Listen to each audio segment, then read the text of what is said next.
en Reporteros MX. Kurt, bienvenido, buenas tardes, ¿cómo estás? Buenas tardes, Manuel, muy bien, gracias por la invitación. Gracias por tomarnos la llamada y la fotografía del día. La presidenta Claudia Sheinbaum Pardo se reúne con el ya oficial embajador de los Estados Unidos de América en México, Ron Johnson o Ronald Johnson, en el despacho presidencial, en el corazón de Palacio Nacional, en las entrañas del Palacio Virreinal. Estimado Kurt, y la verdad es que antes de esta reunión, antes de esta fotografía, el señor Johnson decidió reunirse con otras personas, entre ellas Eduardo Verástegui. Es decir, antes de reunirse con la máxima autoridad del país donde pretende ser embajador, decidió dedicar este video pues a Eduardo Verástegui en la embajada. Vamos a ver, escuchar. Que Dios le bendiga a todos. Y gracias a México para mi hermano aquí y mis otros hermanos y hermanas. Gracias. Amén. Gracias, embajador.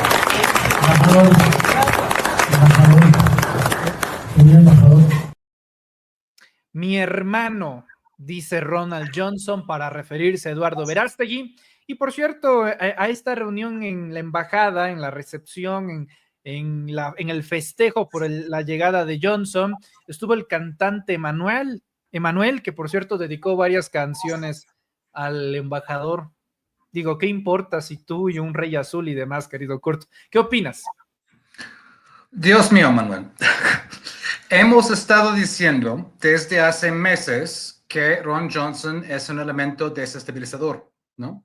Yo le he estado gritando desde los techos, casi, ¿no? Por toda una serie de razones, ¿no? No solamente porque es el embajador enviado de Trump en un momento de aumentadas tensiones entre Estados Unidos y México, ¿no? Pues elementos de guerra híbrida. Pero por quién es Ron Johnson. Sabemos quién es, ¿no? Es un ex Boina Verde de las Fuerzas Armadas. Los Boinas Verde, su expertise, su pericia es entrar en países para llevar a cabo operativos especiales.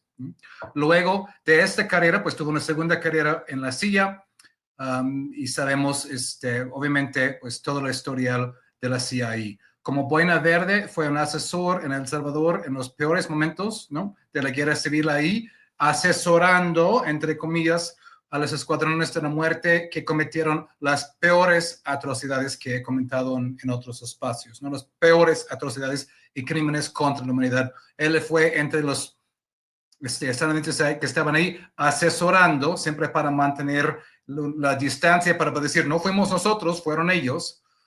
Luego lo vimos en el Panamá de Noriega, luego lo vimos aliado con Southcom, lo Comando Sur, luego lo vimos en Yugoslavia en el momento en que estaban desmembrando ese país. Todo eso se sabe, ¿no? Y luego, un poco para confirmar exactamente lo que ha estado haciendo, Ron Johnson tarda varias semanas misteriosamente en llegar a México después de su confirmación. Una confirmación, ojo, solamente ganó por 4 votos en el Senado, fue 52-48. Los demócratas todos votaron en contra de él. Por lo menos los demócratas pudieron votar en contra de Ron Johnson en el Senado. Por lo menos eso, ¿no? Luego, tarde su tiempo, llega aquí. ¿Y qué es la primera cosa que hace? Tiene una cena con Verástegui. Gracias. Sirva de hermenútico. Sirva de momento pedagógico. Para, si alguien que está viendo aquí, todo que su público es muy politizado, pero si alguien que no estuviera convencido de lo que ha estado diciendo durante semanas y meses, pues esta foto lo confirma todo. Muchas gracias, señor embajador. Muchas gracias por confirmar exactamente lo que he estado advirtiendo. Que ese tipo es un tipo desestabilizador que quiere venir aquí a ejercer injerencismo en la política mexicana y quiere, a su vez, ir levantando la ultraderecha usando el poder y las finanzas y de los contactos y conectes de la embajada. Más claro ni el agua, Manuel.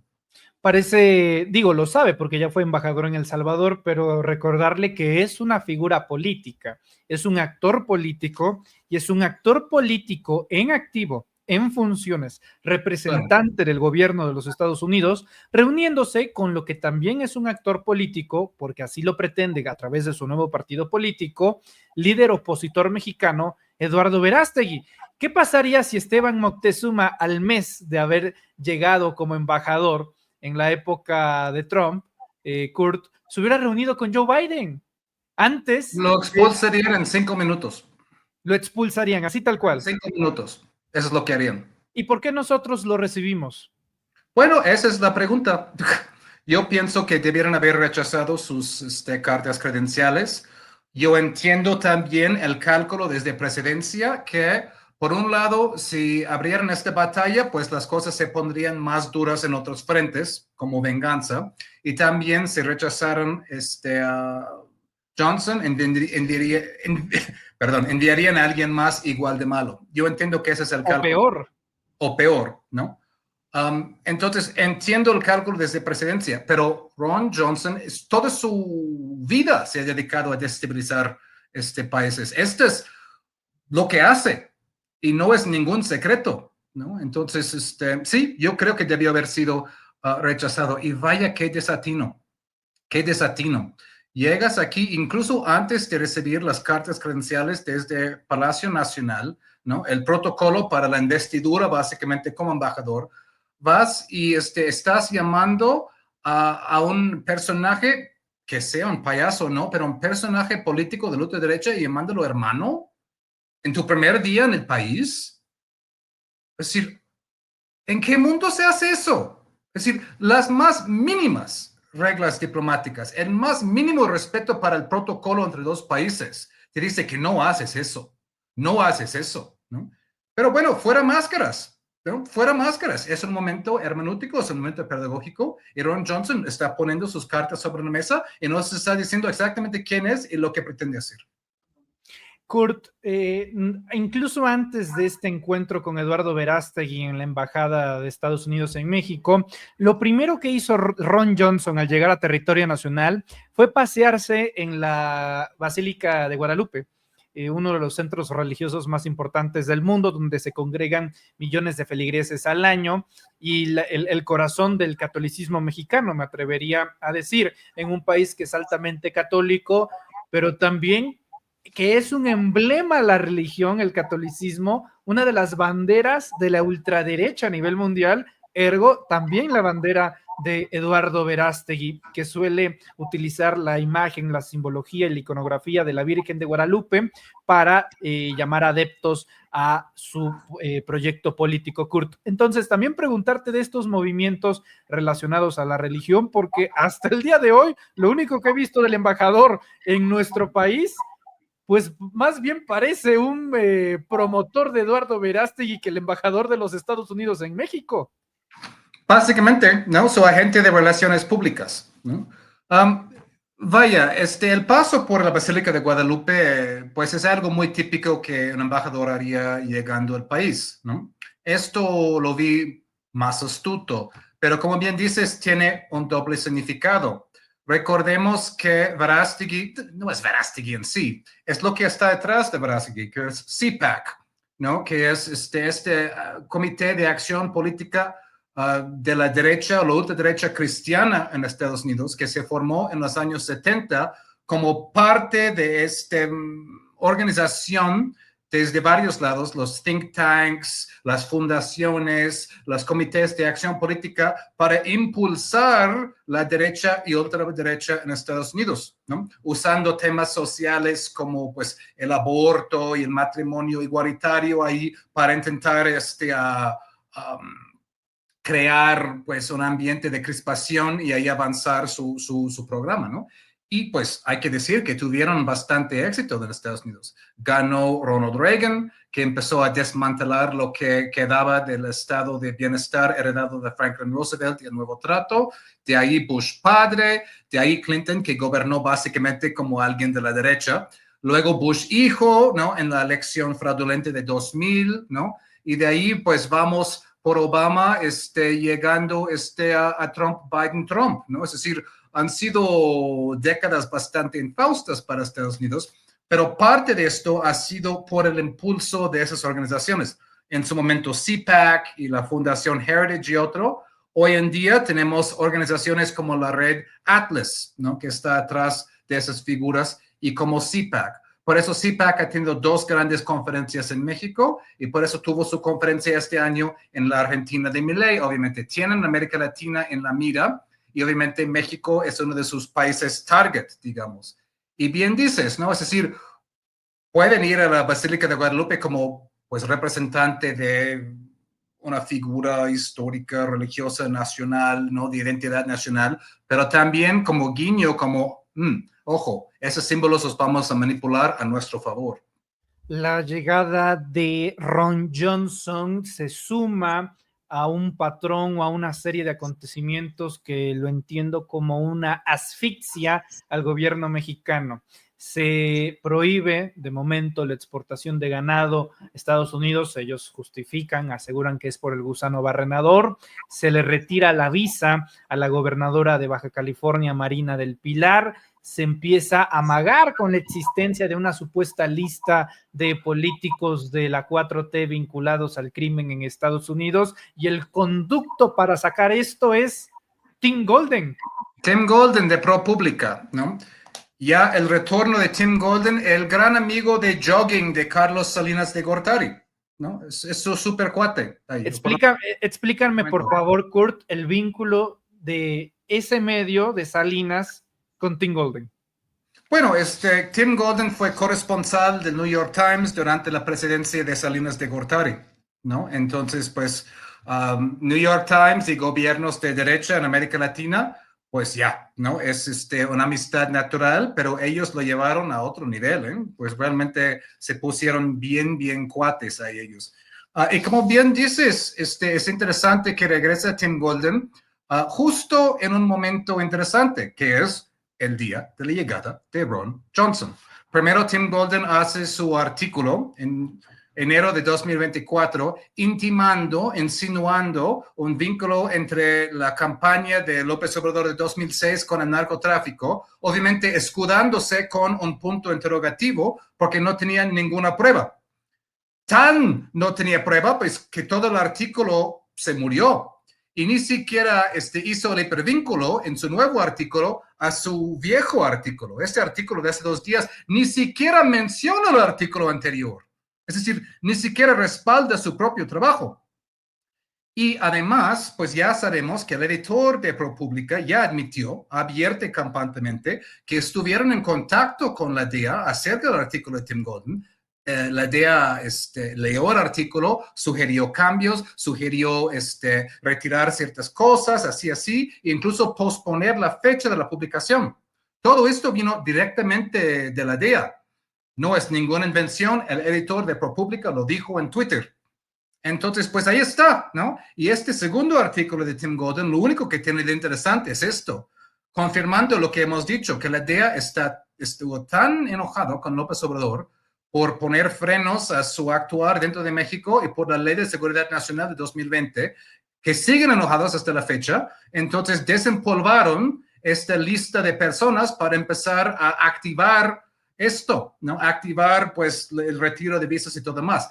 ¿Quién compiló esta lista? Terence Cole. ¿Quién es Terence Cole? El que quiere ser el nuevo director de la DEA, pero todavía no lo han confirmado en el Senado. Está esperando su voto de confirmación en el Senado. Entonces, para un poco agilizar la cosa, pues por ahí va, ¿no? Terence Cole, pues, sabe que tiene enemigos dentro de la misma agencia, algunos en el mismo Congreso que dicen, no es el mejor candidato. Entonces, vamos a empujar la cosa para que llegue a donde yo quiero que vaya. Entonces, todo esto tiene mucho que ver con el enojo, el odio de la DEA contra AMLO y la 4T más en general, pero también la política interior de la DEA, de un hombre que quiere ser su nuevo director y es un súper halcón que está súper a favor de tomar acciones más fuertes contra México. ¿En qué momento se encuentra la relación diplomática México-Estados Unidos? ¿Qué te parece si hacemos el parámetro desde la última invasión en 1917, ¿no? Desde hace un siglo, Kurt, podríamos decir que es el momento de más tensión de las relaciones México-Estados Unidos. Agrego 2 factores más: la propuesta de los republicanos de querer meter un 5% de aranceles, de impuestos a las remesas que envían los paisanos. Se calcula que se estarían llevando, si ponen ese impuesto, aproximadamente unos $3,000 millones al año robándoselo, porque no sería un asunto de que ellos generen, no, se lo robarían, 3,000 millones de dólares. De los que menos tienen. De los que menos tienen. Y ¿por qué no agregar cuánto margen o factores de poder tiene la presidenta Sheinbaum para lidiar con esto que hasta el día de hoy lo ha hecho bien? Se ha tenido que hacer unos malabares, lo digo en el mejor sentido de la palabra, en estrategia política, en no caer en la provocación, en no declarar guerras comerciales, pero siento que es como que una especie de guerra fría en la que no podemos seguir pretendiendo más, Kurt, que las cosas están bien, no, están presionando, están queriendo poner la bota en el cuello, y México eventualmente tendrá que tomar una decisión firme, porque de lo contrario lo único que veo es que esta situación vaya incrementando a tal punto que consideremos normal la presión, el chantaje, la extorsión. Sí, sí, es lo que es.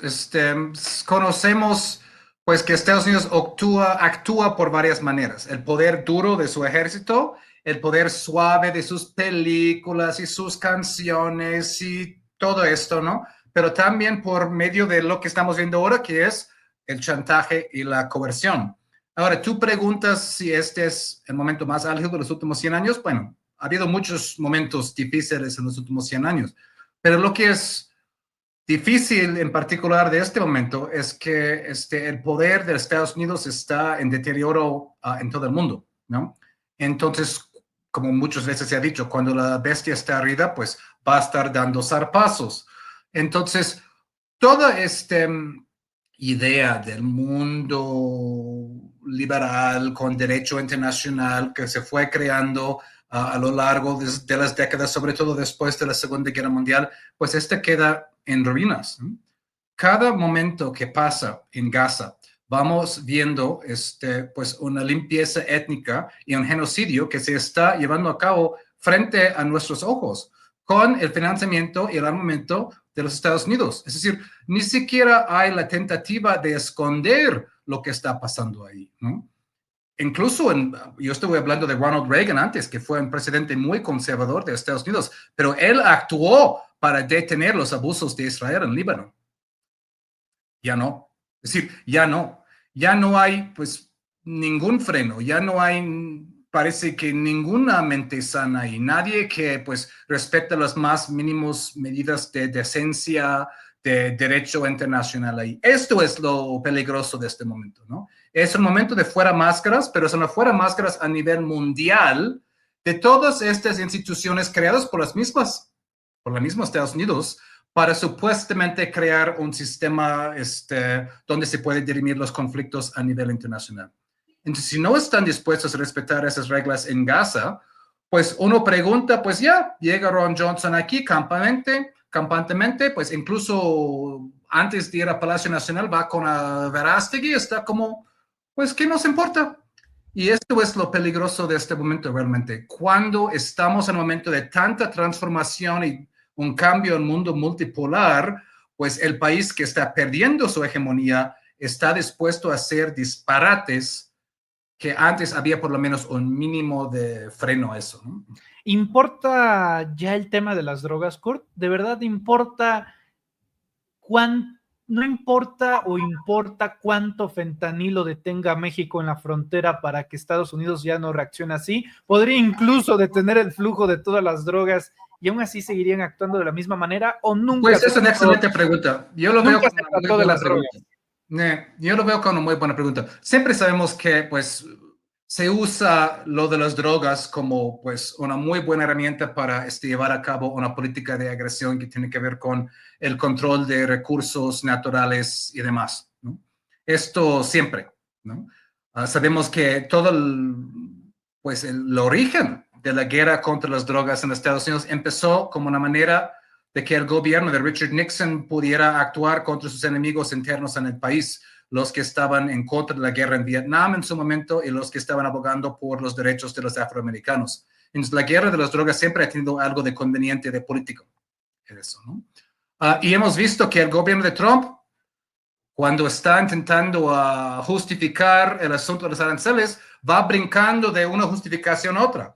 En un momento es fentanilo, en el otro momento es el déficit comercial, en el otro momento es el crimen organizado, en el otro momento es, ¿no? Es decir, ni el gobierno de Trump se decide. Entonces, ¿es la droga o no es? Por otro lado, justo vimos el nuevo director del FBI, Kash Patel, que ha estado elogiando el actuar de México en esto de la frontera, en esto de, pues, el asunto de drogas y demás. Y dijo, realmente ahora el asunto es con la frontera norte porque de ahí están entrando los terroristas. Entonces, tiene cierto efecto. Para que el director del FBI diga esto, tiene cierto impacto en el discurso. Pero yo estoy de acuerdo contigo, es decir, aunque México parara todo la droga del mundo, o por lo menos lo que está pasando por aquí, ¿esto pararía la actitud agresiva de Estados Unidos? No creo. Kurt, para finalizar, dejé a los payasos hasta el final. ¿Qué opinas de aquellos que su acta de nacimiento dice México, pero su boca dice Estados Unidos? ¿Qué opinas de toda la oposición y de los líderes opositores como Marco Cortés, que festejaron el arribo de Ronald Johnson a la Embajada de los Estados Unidos en México?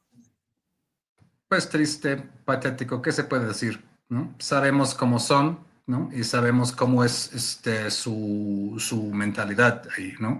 Por eso el mismo Marco Cortés estuvo abogando a favor de el nombramiento de cárteles como organizaciones terroristas, bien consciente de cómo esto iba a ser utilizado, manipulado por Estados Unidos para justificar, pues, un mayor injerencismo en el país. Lo veo muy triste. Lo veo muy triste. Es un lastre para el país, además, de tener por lo menos uno, dos, cuantos partidos de derecha que están abiertamente en contra de su propio país, ¿no? Es decir, tremendo, ¿eh? Tremendo esto de bienvenido Ron Johnson, que la gente vea, que la gente juzgue ese tipo de comportamientos. Por eso digo que esta escena con su hermano Eduardo Verástegui es un excelente momento pedagógico, ¿no? Porque pues confirma exactamente, para los que pudieran dudar, lo que hemos estado advirtiendo, ¿no? Y de los Marco Cortéses y de los demás panistas, de Kenia López, como dice, que quiere sacar raja política de una tragedia, que la gente juzgue a estas personas, ¿no? Es lo que es la democracia. ¿Qué opinan los estadounidenses sobre México? ¿Cuál es el consenso del pueblo estadounidense sobre cómo está tratando el gobierno de su país a México? Si de verdad lo consideran como una medida o un modelo a seguir. Y más importante, aprovechando justamente el tema de esta tragedia del buque Cuauhtémoc en Nueva York, que en realidad fue una noticia mundial, ¿cuál fue el consenso del pueblo estadounidense sobre la situación actual en nuestro país? Bueno, Estados Unidos es un país de 330 millones, entonces hay muchas opiniones variadas ahí. En general, el problema con Estados Unidos es que pues tiene una muy mala prensa. Tiene pues unas cuantas televisoras que controlan los noticieros, como México, ¿no? Tienes pues un puñado ahí, ABC, CBS, NBC, CNN, ¿no? Que controlan las noticias. Entonces, gran parte del público estadounidense lamentablemente está muy poco informado acerca de pues, lo que está pasando en México, ¿no? O ven las noticias a través de los filtros de esos noticieros o de esta prensa que hemos estado señalando a lo largo de los años.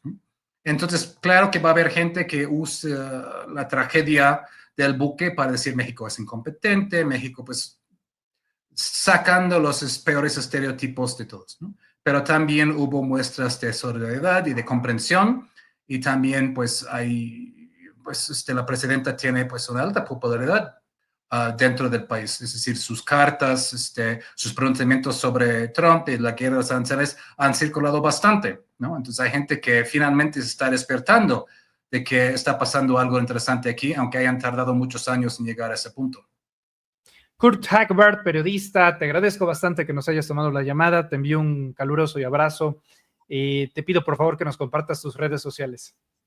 Muchas gracias, Manuel, un gusto como siempre. Bueno, soy Kurt Hagbard, me pueden encontrar ahí en Twitter, @Kurt Hagbard, mi nombre que está ahí en pantalla.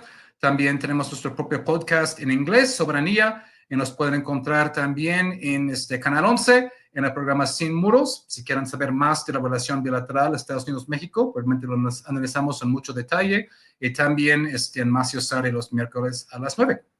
Muchas gracias. Muchas gracias, Kurt. Abrazote, cuídate mucho. Abrazo. Muchas gracias. Es el periodista Kurt Hagbard.